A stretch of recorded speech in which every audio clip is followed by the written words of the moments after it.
Hi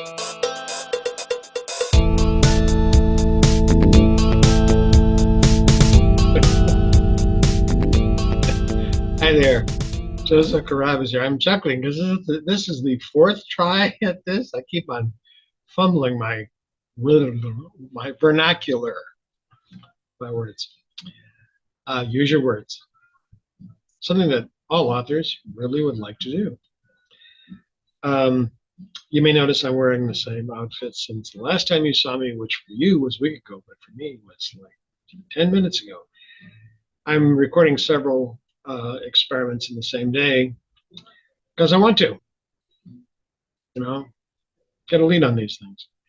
Still listening to Paul Simon, the amazingly brilliant American. I wonder how many of his songs have made it in the American Songbook. That noted. Today's experiment is, I'm just checking, because this is where I fumbled before. Subjectively objective and objectively subjective. And what it's really about, despite that title, is the difference between critiquing your own work and critiquing somebody else's work. I'm very fortunate. I've been in a number of critique groups, and there's a link on my website. I'll put it down below the blog post, or in the blog post, so you can find it. Some critique groups, wow. Others are incredible. You learn a lot. My goal in a critique group is to be with people who are better at their craft than I am. I find that, for example, when I'm learning how to box, boxing with someone who's at my level, I may pick up a trick or two. Boxing with someone who's better than I am, I learn an awful lot. May get hit, but I'm going to learn an awful lot. So my suggestion, if you're going to get into a critique group, and again, I have a lot of information about critique groups on my site, find a critique group which encourages you, critiques your work, not you, very important, and with people who are better than you. Now, critiquing somebody else's work. For me, critiquing somebody else's work is where my editor is very strong, kicks in, does his job, his or her job, its job. I'm looking for character development. I'm looking at plot. I'm looking at revelation. I'm looking at atmosphere, mood, setting, scene. Is there flow? Does the timeline make sense? Is the through line established? There's an awful lot that I'm looking for when I'm critiquing somebody else's work that is necessary for the other person to know. They may not like it. Some people, when you critique their work, they just want you to go, it's lovely. Well, and when I find somebody's work is really good, I let them know. And you could ask the people in one of my current critique groups, find out what they say about it. Let me know. So I want them to be better. I genuinely want them to improve their crafting. So I am very harsh with the work, not them, with the work. And I'm looking at all these craft elements and storytelling elements and marking them and letting them know this. I go down to the word level. Is this the best word for what you want to express? The people who are in the critique group with me, critique groups, because there is more than one. There's one that I think about more often. And the people that I'm the senior fiction editor for Wilderness House.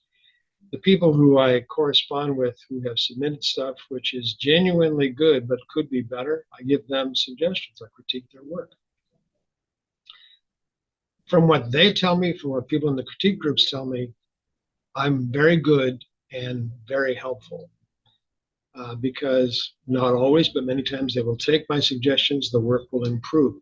Sometimes they don't take my suggestions, they do what they think is best, and the work improves. But that's the thing, to make the work improve. So to do that, I am being objectively subjective. I must put myself in that story, novel, whatever. I must put myself in its universe. I must be able to relate to that universe to the point where I am existing in it. And at the same time, I have to be objective about what's going on in that universe. So it's kind of like what I've written about elsewhere, a level of awareness. I'm here reading along and I'm running this algorithm, if you will, up on top, error, error, error, patch, fix, fix. I'm reading off patch, fix. I have a little spider, but I like spiders. Right? A little spider going along and weaving its web, making marks. And that to me is objectively subjective.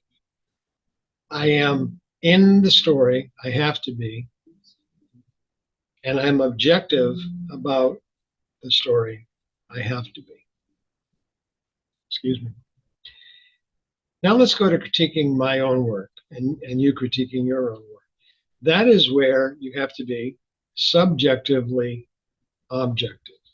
Let me give you an example based on Fane's Eye, my current work in progress. I'm piecing together all these chapter pieces that I've written because as I mentioned in a previous experiment, I will write chapters completely out of sequence because I got this chapter fully realized. I got this chapter fully realized. And I know where it falls, whereabout it falls in the story. But sometimes if two things are happening close in time to each other, I'll mismatch. I'll mistime them. I will mistemporalize them. How's that? I'm an author. I have to be objective about my own work. I have to be able to notice it. The challenge for me often comes in, I will know what's coming. So I'm not necessarily reading what's happening here. I'm reading what's happening here, knowing what's coming. And in my mind, I'm filling in blanks that really need to be filled in on the page. So I am being subjectively objective. And when I have that thing, when I'm reading along here, objectively reading it, when I have a little collision, if you will, between the objective reader and the subjective recognition of what's coming or what's in the story, what the story's about, theme, when I have a collision between those two, that is when I have to, in my own work, patch it, fix it, change it, edit it, whatever.